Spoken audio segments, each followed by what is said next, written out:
Hey yo, welcome back to the channel, and once again we had a huge leap backwards for mankind take place once again. That's right, I'm talking about the MTV VMAs.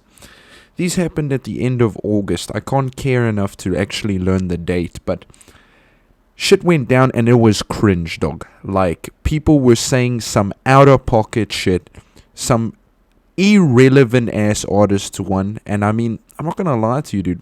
Back in the day when I saw MTV, it was a jam, bro. Now it's just ridiculousness TV. Anyways, that's enough talking. Let's get into it. I just want you guys to know that I'm available for birthdays, bar mitzvahs, bat mitzvahs, weddings, wakes, any old thing you need.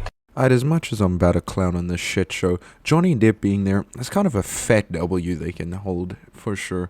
I mean, man just beat Amber Turd in, with probably the most publicized fucking trial in existence, but I mean, he did hold that W, so I give MTV that W. Getting Johnny Depp up there pretending to be a moon man, respectable play.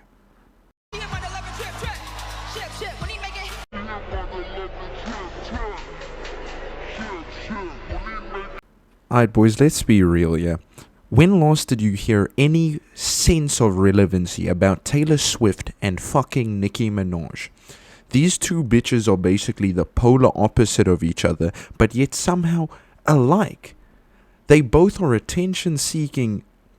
Well, I can't actually say what I want to say, but they both want attention from men, but they don't like to admit it. And all of their songs involve men. Like, of course they know each other's lyrics. They're probably so far up of each other's asses at this point, they can't even see sunlight. I wish that Whitney Houston and Michael Jackson were here.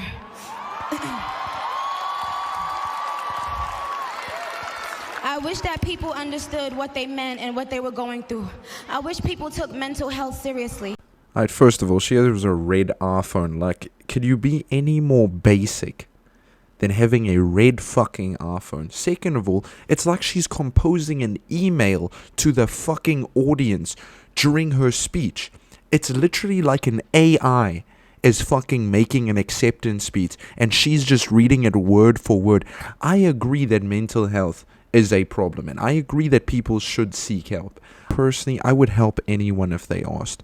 But the way that she says it is so fucking robotic that I can't help but feel like it is a fucking AI written speech. This is just a PR speech to make herself look better.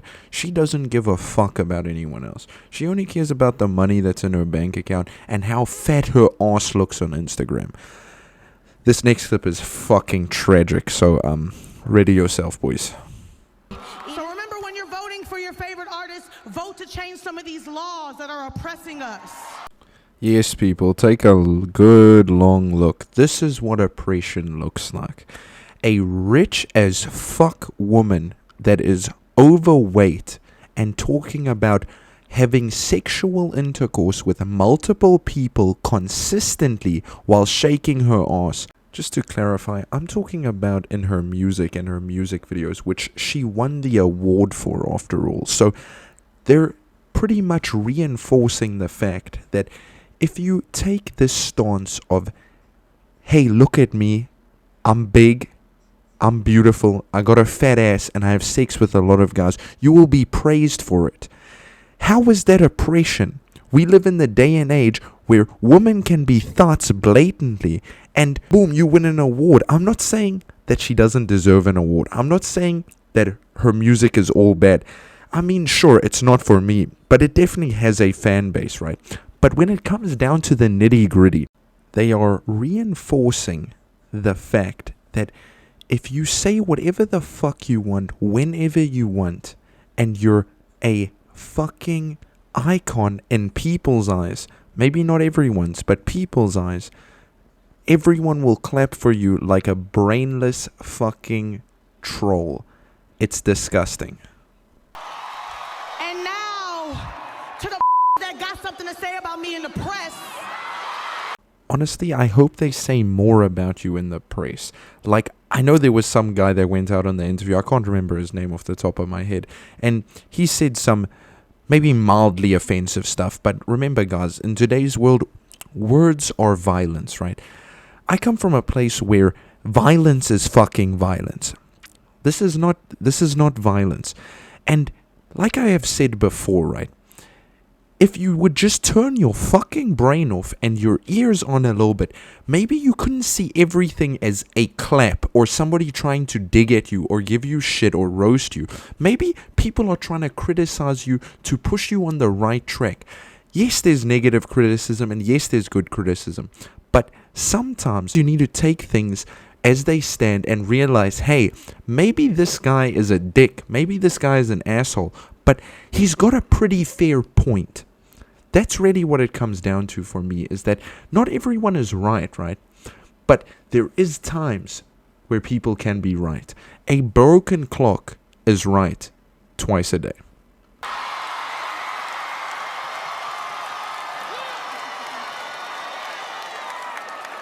You know what? I'm not gonna say nothing. They be like, Lizzo, why don't you clap back? Why don't you clap back? Because I'm winning, ho.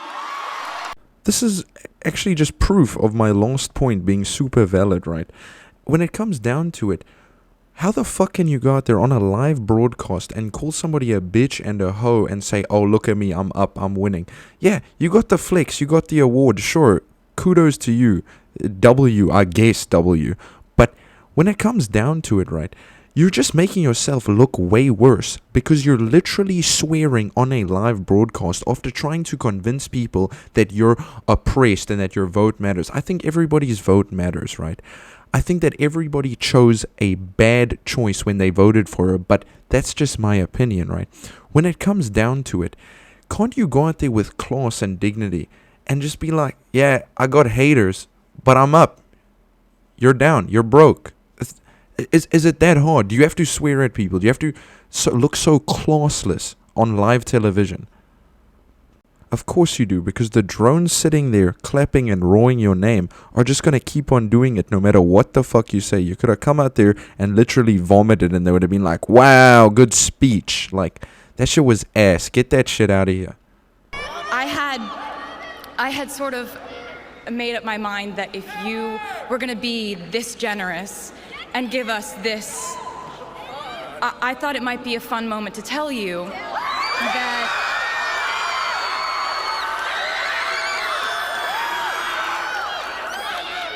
that my brand new album comes out October 23rd. Actually, no one gives a fuck. Let's be honest. Taylor Swift is mad irrelevant. I dislike her music. I think she's annoying as hell. And I think she's lame. She's lost. She's shit. I can't go on and on about how bad I think Taylor Swift is. So I think I'm going to end the video there. Because let's be real. If you buy that Taylor Swift album, you're a huge L, dog. Like, that's all I'm going to say. You're a huge L. Hold that L. Keep that L. Keep it warm at night. Keep it safe for me. I'll definitely be holding one soon as well. Anyways, guys, peace out. Have a good one. Like and subscribe. Cheers.